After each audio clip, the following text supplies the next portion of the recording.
The Skeleton Tree, Chapter 8, The Mountain. Yes. Oh, I miss my Raven. I would love to see him now, but there are only hours to go until we're rescued. I know why he is gone, but not where. I'll have to leave without him. There's no choice. And one day he will come back to the cabin and find nobody here. What will he wonder? What will he do? I don't think he will stay long in the cabin without me. He'll hunch at the top of the skeleton tree where he can watch for people coming. Then everything will have gone full circle, and it will be as though Frank and I had never found the place. The bones will rest in their coffins, and the Raven will keep his lonely lookout. I wonder, that day, was he watching for someone when I found him at the top of the tree, with Frank sitting alone on the shore? Maybe he was waiting for the man who'd built the cabin. He might have been waiting for years. Or maybe even then he was plotting against Frank. Maybe everything that happened was carefully planned by the Raven. As soon as Frank came out of the forest, the Raven had stopped his musical gurgling. He flapped his wings and rose from the tree, flying off across the forest. Frank walked straight towards me with his hands in his pockets. His boots shuffled through the yellow grass. Then he stopped and turned, and we both stared at the mountain. At our mountain, with its craggy peak gleaming in the sunset. Streaks of snow were red as blood. To me it was a beautiful sight, but Frank was thinking only of practical things. We've got to climb that mountain, he said. Are you kidding? I said. It would take forever. One day up, one day down, he said. We'll have to spend the night on the summit. Why? To see if there are lights, moron? Frank shook his head at my stupidity. We could see everything from there. We'd know if there are people around. We'd know if this is an island or not. I shouldn't have been surprised. Of course Frank would want to be the king of his world, to stand at its very top, for a little while the highest thing in existence. But I couldn't imagine crawling up the rocks and over the snow. I could never sleep up there. Have you ever climbed mountains? I asked. Sure, he said. Me and my dad climbed lots of them. Again I felt a little pang of jealousy. My dad had been different. I tried it once, I said. My dad and Uncle Jack took a bunch of Boy Scouts. You were a Boy Scout? Said Frank. Just cubs, I told him. It hadn't lasted very long. Uncle Jack signed me up when I was 9 years old, thinking I needed friends and adventure. He liked the lady that the boys called Jacala, and volunteered to lead the troop of cubs and scouts into the mountains past Whistler. He made it sound like such a big adventure that even my dad came along. We trekked up beyond the tree line to a bare slope of flat stones that slithered under our feet. Don't lean into the mountain, Uncle Jack told us. Stand up straight. Keep your feet apart. Then he set off in the lead, with Jacala beside him in her little red shorts, and my father close behind, followed by the other leaders, who were followed by the scouts, who were followed by the cubs, and last of all were me and Alan. Nobody liked Alan. He was fat and clumsy, the only kid who had never earned a badge, but he was my best friend in school, and I couldn't just leave him behind on the mountain. He was afraid of heights, afraid of falling, afraid of snakes and bears and mountain lions. We had barely stepped out into the shale before he was crying like a baby. I can't do this, Chris, he said. I'm scared. I shouted for Uncle Jack, but he didn't answer. I shouted for my dad and heard my voice echoing through the valley. It sounded high and shrill. They just kept going. My uncle, my father, and everyone else. Alan and I hadn't gone 100 yards, and they were already just specks on the gray mountain. Alan trembled. He leaned forward and his feet slid out from under him. He sprawled across the stones with his arms spread out, clattering down the slope in a cloud of dust. I can't do it, he said again. I yelled as loudly as I could, Dad! Uncle Jack! And my echo yelled it over and over. But those distant figures just kept moving, and soon they vanished around the corner of the mountain. Alan was too busy crying to call for help. He could hardly move. Angry and frustrated, I screamed for my father, but no one came back to help me. Step by step, I led Alan along. Stand up straight, I told him 100 times. Don't lean into the mountain. I carried his little canvas pack. I carried the stupid hatchet that he would not leave behind. He shuffled like a person on an icy street, and when we rounded the shoulder of the mountain, everyone else was rounding the next one. We didn't catch up until they reached the end of the shale and stopped to eat lunch at the jagged rocks. Cheered by the sight, Alan barged ahead, leaving me struggling along with his hatchet and pack. So I arrived last. Everyone else fell very quiet as I came up. Uncle Jack turned around to talk to Jacala as though he hadn't seen me. My father was sitting on a stone eating a sandwich, and he didn't even lift his head. I wanted him to say that I had done a good deed by helping Alan, that he was proud of me for being the only one who had stayed behind, but he didn't understand. He thought I was the one who needed Alan's help. He was so ashamed of his crybaby son that he lost his appetite. He stuffed his half-finished sandwich into the paper bag. "Let's get going, Jack," he said. They never knew I had helped Alan. I didn't tell them because Uncle Jack hated boasters, and I didn't tell them later because I didn't think they'd believe me. But I promised myself that I would never cry for help again, and that I would never go back to the mountains. A part of me wanted to tell that story to Frank, but I was afraid he would laugh or tease me forever, so I said I had tried climbing mountains, and I didn't like it. But he wasn't satisfied. "You scared?" he asked. "No," I said, though that wasn't really true. "Then why, huh? Why?" He would have kept asking all night. I said, "Because it doesn't matter, that's why. If it's an island, what's the diff? We just have to wait for someone to find us." "What if they don't?" asked Frank. That was impossible. "They found the cabin guy, didn't they?" I said. "Did they?" It was so frustrating sometimes to talk to Frank. "Is he here?" I asked. "Is he gone?" That seemed like such a stupid question that I didn't even know what to say. I watched the last bit of sunshine vanish from the very top of the mountain, and the blackness of the world made me see that Frank had a point. I didn't know that the cabin guy had been rescued. He could be wandering lost in the bush or hiding behind a tree to watch us. Frank stretched and groaned. "Only one of us has to climb the mountain," he said. "The other should stay here and keep fishing." I didn't like those choices. Climb a mountain by myself and spend a night on the summit, or stay alone in the cabin with the skeletons out there. I dreaded them both. "Maybe we'll draw straws," said Frank. I thought he meant to do it right then. He walked away as though to collect sticks in the forest, but like all of his plans, he left this one unfinished. I fell asleep worrying about it, and I woke worrying about it again in the middle of the night. At dawn, I was still trying to figure out what to do when I heard a little scratch at the window, and that awful voice came through the walls. "Lousy birds." This time Frank heard it too. I didn't know he'd been lying awake, but the bed groaned as he sat up. "What the heck's out there?" he said. Seeing that Frank was frightened made me even more afraid. I crawled further from the wall until I knocked against the table and rattled it in the dark. The scratching at the window stopped, but the voice spoke again. "I hate you." "It's the cabin guy," said Frank. "It has to be. He's a lunatic." But no man would have spoken like that. The words were hisses and croaks, sounds made without lips, without a tongue or teeth. Frank got up. "Don't go out there," I said. But he wouldn't listen to me. He took the gaff and went to the door. He paused for only a moment, then pushed it open and went outside.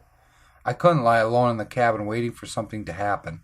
I went after him in the gray light of the forest. Frank was standing at the window, facing the trees. The shadows of the forest seemed deep and mysterious. Anything could be hiding there. "This is what happens," says Frank. "People go crazy if they're alone too long."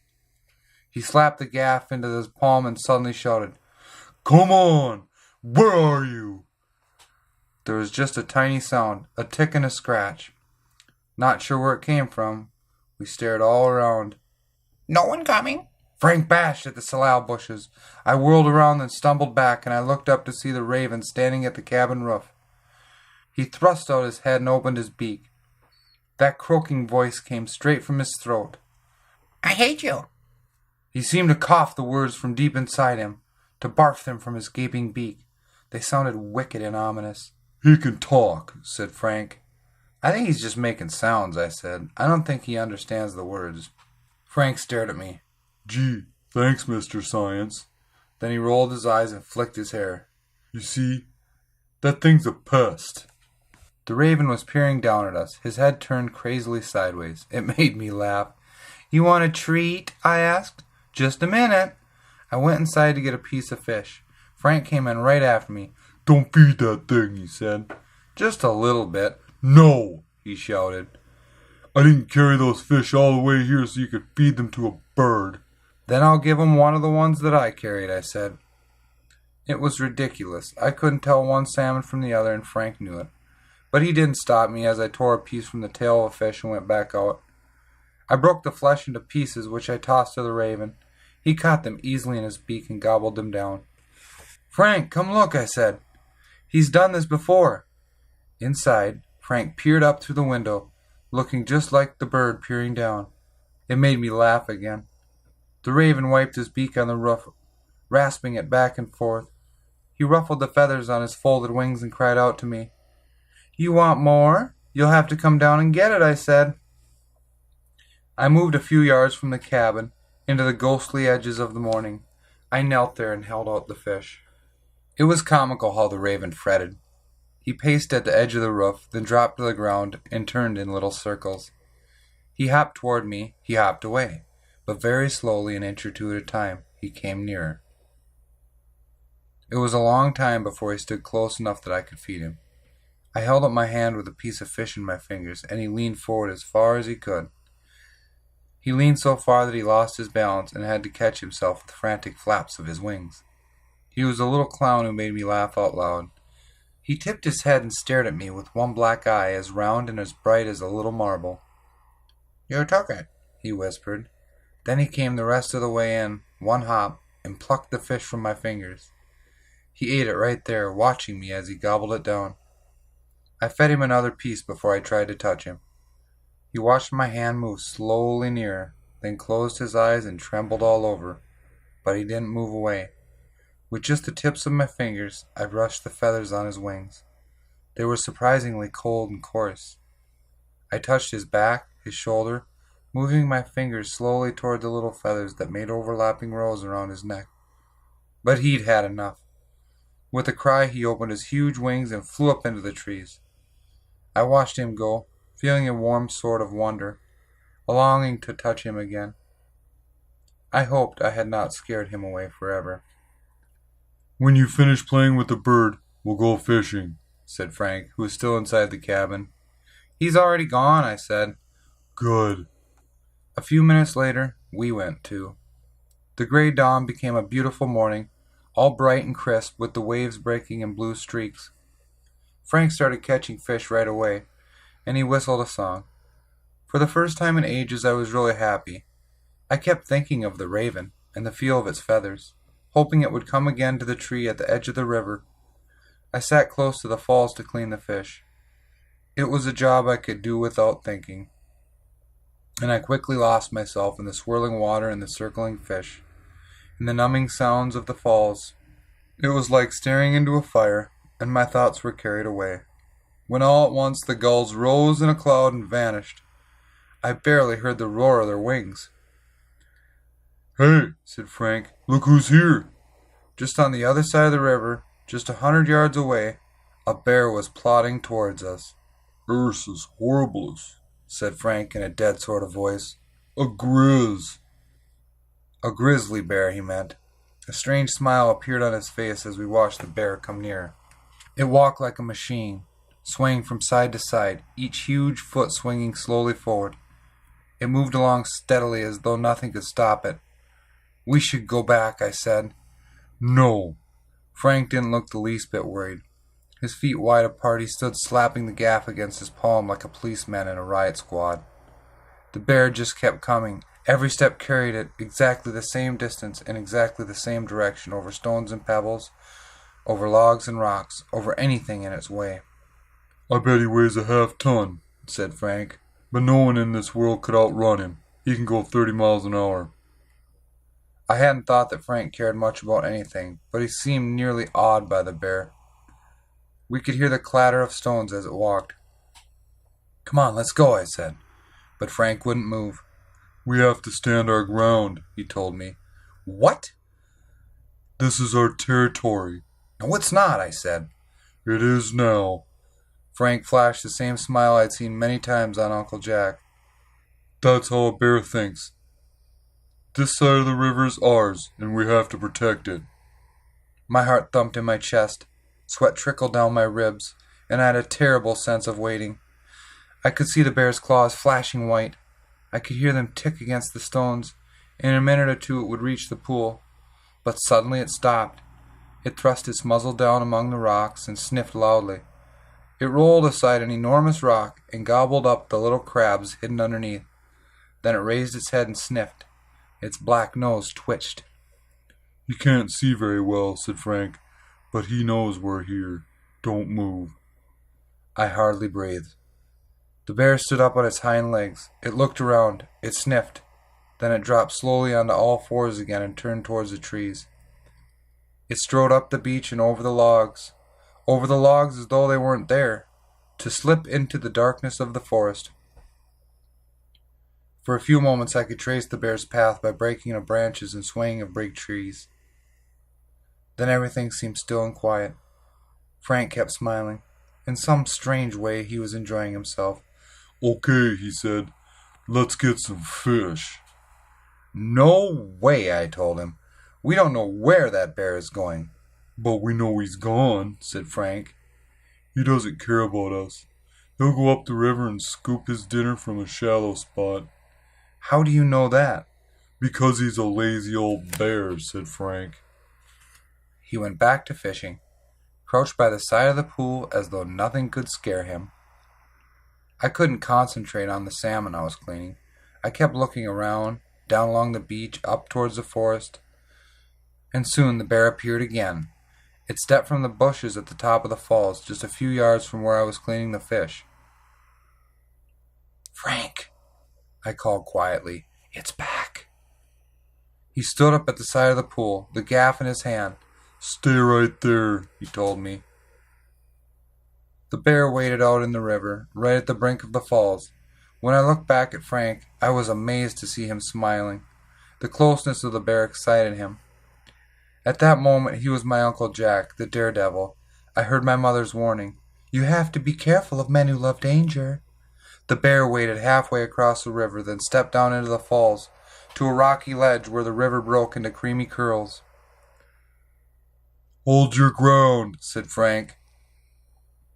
The bear swept its paw through the churning water. It ducked its head into the froth and came out with a salmon trapped in its jaws, an enormous fish that writhed and flapped. But the bear carried it easily, to the top of the falls and up on the river. Frank watched it go with that expressionless look of his. He was somehow satisfied now that he had faced the bear, and he began to collect the fish that we'd caught. We carried them back to the cabin where we split them open and hung them to dry. The cabin already seemed crowded with fish. They're supposed to grow a crust, said Frank. He peered at one of the first fish we'd caught, then tapped it with his knuckles. A little swarm of flies rose up and buzzed around him. I guess it hadn't happened yet. We ate another dinner of fish and seaweed. Frank brought a handful of grass that he called sedge. It was stiff with triangular edges, and it stuck out from each sides of our mouths as we chewed, until we looked like a pair of cows. Then Frank pretended to be Snidley Whiplash, twirling a green mustache. That made me laugh, and he laughed too, until we rolled on the sand with our hands on our stomachs. But that night I heard Frank crying.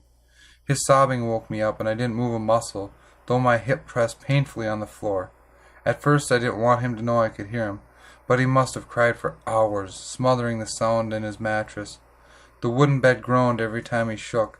He sounded so sad that I became afraid. Frank, I finally said, as quiet as a raven's whisper. Instantly his sobs turned into little gasps as he tried to control his crying. Are you okay? I asked. Just shut up, he said. The bed creaked as he rolled over, turning his back towards me. I heard him sniff and snuffle. Frank, what are you thinking about? I asked. He didn't answer. Are you thinking about your mom? I thought often of mine. You know what? I bet my mom knows something's wrong. She always feels it. I bet she's looking out the front window right now. That's what she does when she's scared. She stands with her arms crossed, looking out the window. Hey, Frank, what do you think your mom's doing? Getting drunk.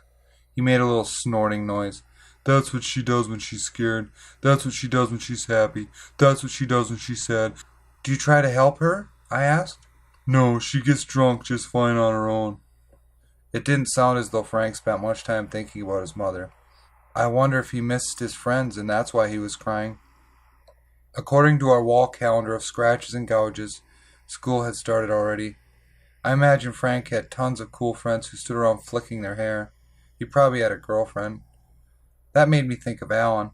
I pictured him going alone to school. Everyone else would be running along laughing, and Alan would puff his way along the hall, looking only at the tiles on the floor, at the dangling laces of his enormous sneakers.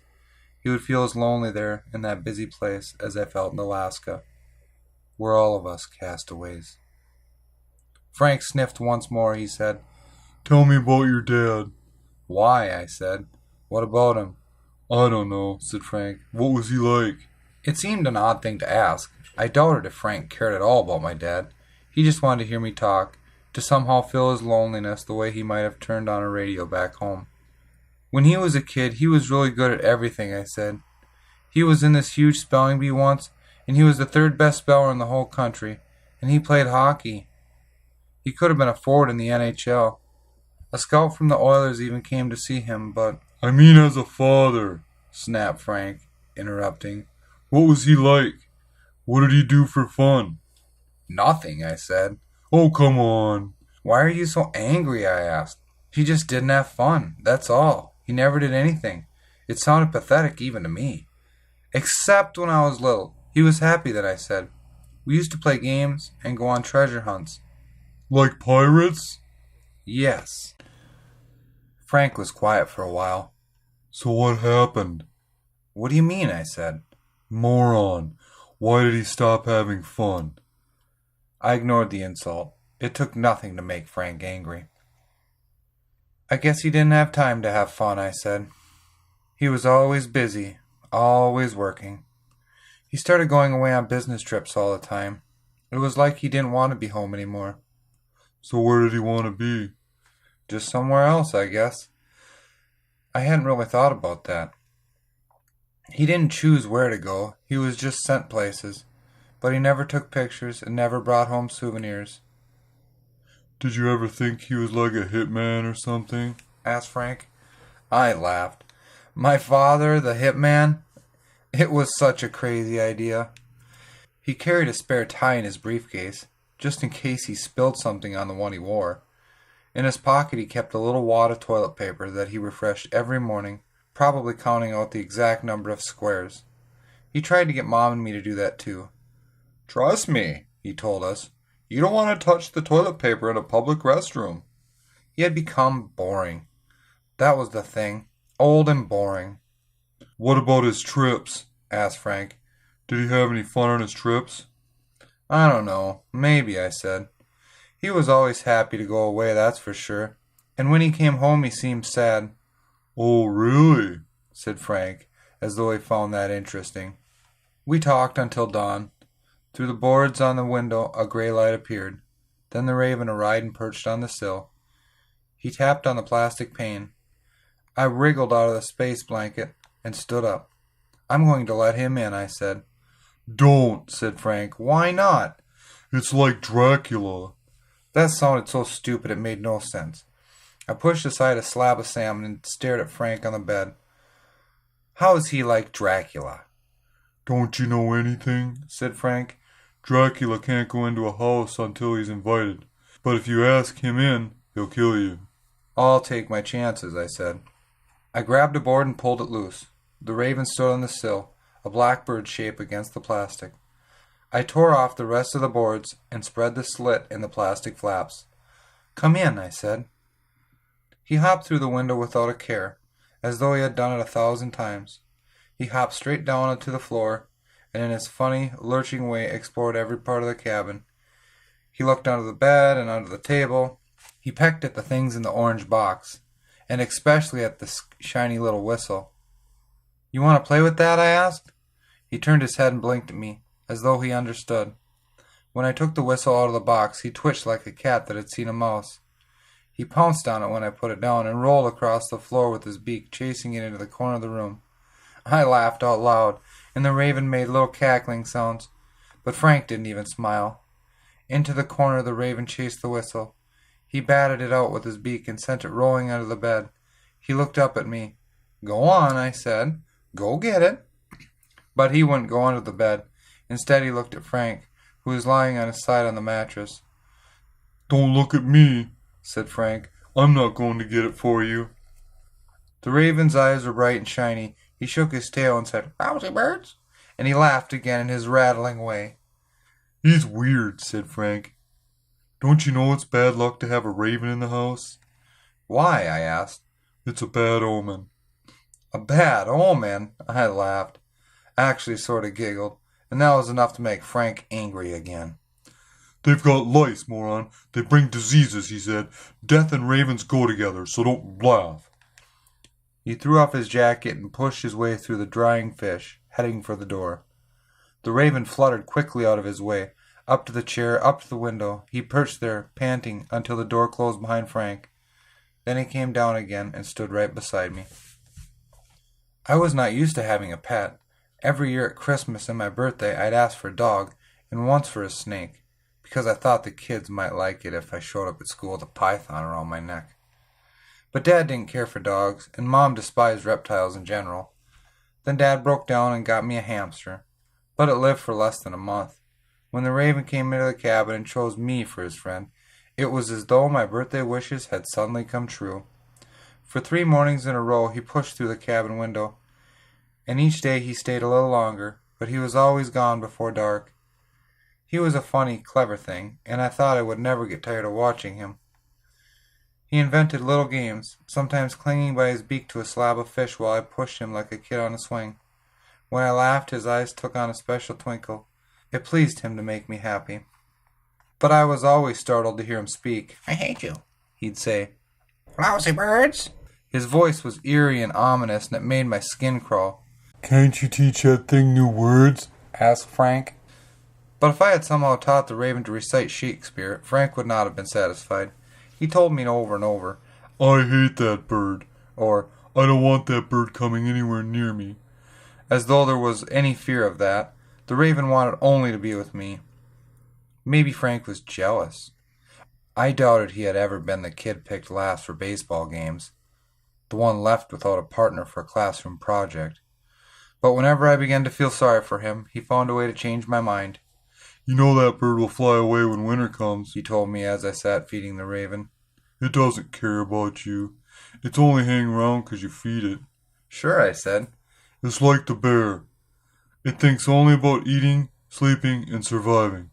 If you stop feeding it, I bet it would peck your eyes out." "Sure," I said again. "Just wait and see." Frank went away in a huff. The raven watched him go, then tipped his head and gazed at me. "Hate that bird," he said very clearly. That evening I counted the marks I had made on the wall, realized with a fright that nearly 3 weeks had passed, and tried to figure out what day it was. My poor dead watch didn't even have a calendar, so I asked Frank. "It's Sunday," he told me. Of course he didn't know, he just made it up. But Sunday was as good a day as any, and I counted back from there to the day I'd found my raven in the bushes.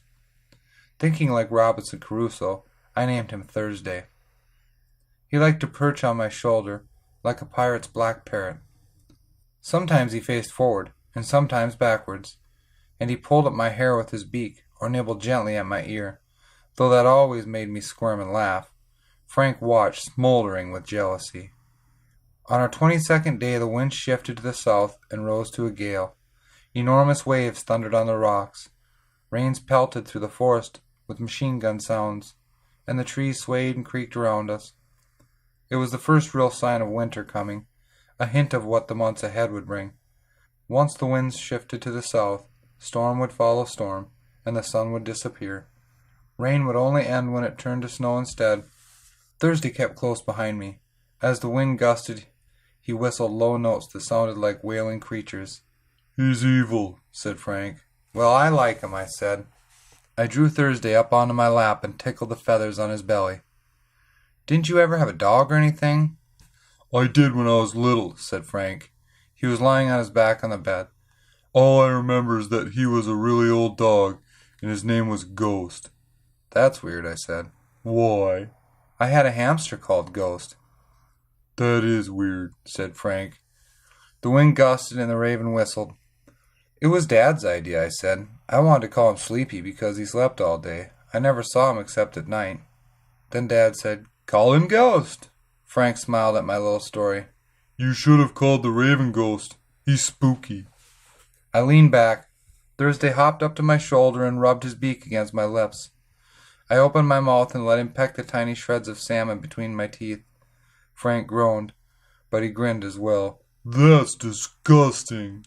I laughed. Yeah, it is. Then I opened my mouth a little wider, and Thursday tilted his black head to reach right in.